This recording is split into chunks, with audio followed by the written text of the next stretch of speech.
Then said Solomon, The Lord hath said that he would dwell in the thick darkness. But I have built an house of habitation for thee, and a place for thy dwelling forever. And the king turned his face, and blessed the whole congregation of Israel, and all the congregation of Israel stood. And he said, Blessed be the Lord God of Israel, who hath with his hands fulfilled that which he spake with his mouth to my father David, saying, Since the day that I brought forth my people out of the land of Egypt I chose no city among all the tribes of Israel to build an house in, that my name might be there, neither chose I any man to be a ruler over my people Israel, but I have chosen Jerusalem, that my name might be there, and have chosen David to be over my people Israel. Now it was in the heart of David my father to build an house for the name of the Lord God of Israel. But the Lord said to David my father, Forasmuch as it was in thine heart to build an house for my name, thou didst well in that it was in thine heart, notwithstanding thou shalt not build the house, but thy son which shall come forth out of thy loins, he shall build the house for my name. The Lord therefore hath performed his word that he hath spoken, for I am risen up in the room of David my father, and am set on the throne of Israel, as the Lord promised, and have built the house for the name of the Lord God of Israel. And in it have I put the ark, wherein is the covenant of the Lord, that he made with the children of Israel. And he stood before the altar of the Lord in the presence of all the congregation of Israel, and spread forth his hands, for Solomon had made a brazen scaffold, of 5 cubits long, and 5 cubits broad, and 3 cubits high, and had set it in the midst of the court, and upon it he stood, and kneeled down upon his knees before all the congregation of Israel, and spread forth his hands toward heaven, and said, O Lord God of Israel, there is no God like thee in the heaven, nor in the earth, which keepest covenant, and shewest mercy unto thy servants, that walk before thee with all their hearts, thou which hast kept with thy servant David my father that which thou hast promised him, and spakest with thy mouth, and hast fulfilled it with thine hand, as it is this day. Now therefore, O Lord God of Israel, keep with thy servant David my father that which thou hast promised him, saying, There shall not fail thee a man in my sight to sit upon the throne of Israel, yet so that thy children take heed to their way to walk in my law, as thou hast walked before me. Now then, O Lord God of Israel, let thy word be verified, which thou hast spoken unto thy servant David. But will God in very deed dwell with men on the earth? Behold, heaven and the heaven of heavens cannot contain thee, how much less this house which I have built.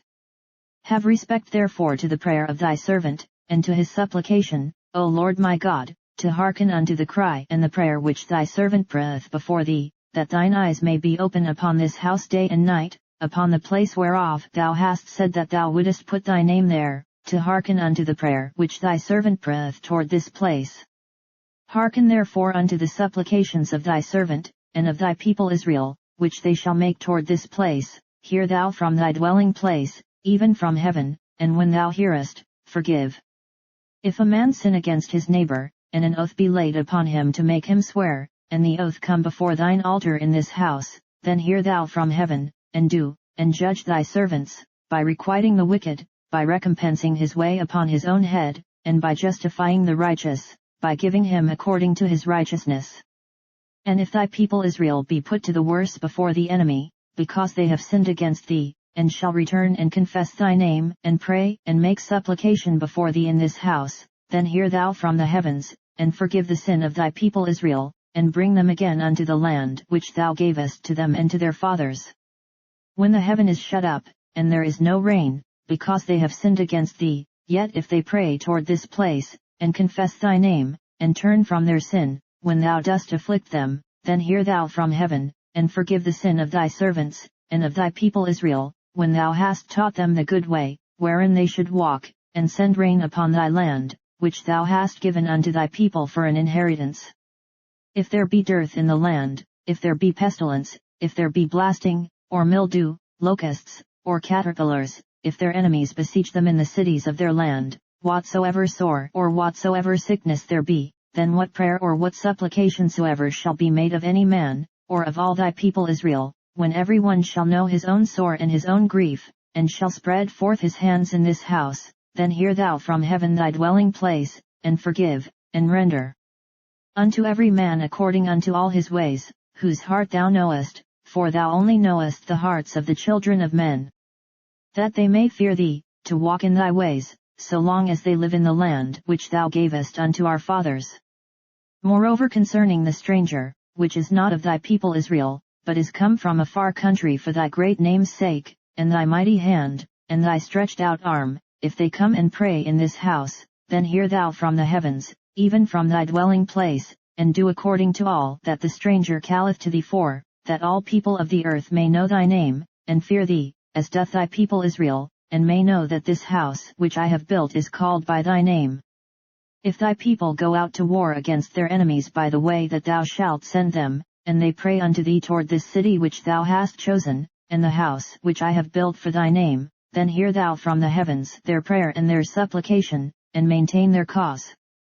If they sin against thee, for there is no man which sinneth not, and thou be angry with them, and deliver them over before their enemies, and they carry them away captives unto a land far off or near, yet if they bethink themselves in the land whither they are carried captive, and turn and pray unto thee in the land of their captivity, saying, We have sinned, we have done amiss, and have dealt wickedly, if they return to thee with all their heart and with all their soul in the land of their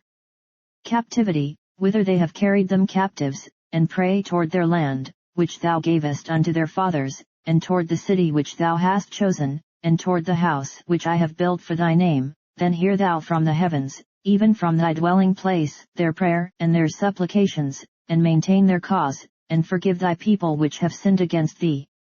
Now, my God, let, I beseech thee, thine eyes be open, and let thine ears be attent unto the prayer that is made in this place. Now therefore arise, O Lord God, into thy resting place, thou, and the ark of thy strength, let thy priests, O Lord God, be clothed with salvation, and let thy saints rejoice in goodness. O Lord God, turn not away the face of thine anointed, remember the mercies of David thy servant,